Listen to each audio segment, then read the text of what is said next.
They moved on like I meant nothing. No silence. No grief. No hesitation. Just gone. One day I was their everything. The next, I was invisible. And someone else had taken my place. At first I blamed myself. Maybe I wasn't enough. Maybe I was too much.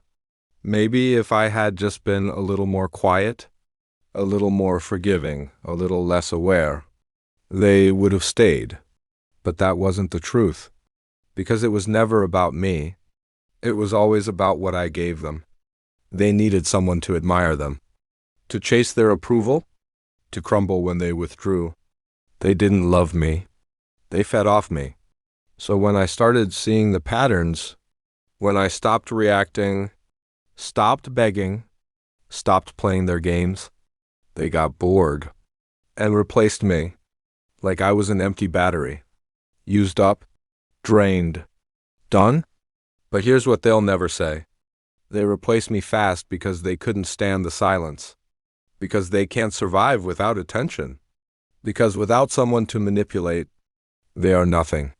I was never weak. I just cared too deeply, loved too honestly, gave too much of myself to someone who only wanted control. Now I know. It wasn't love. It was survival for them. And I? I finally walked away. Not because I lost, but because I refused to be used again.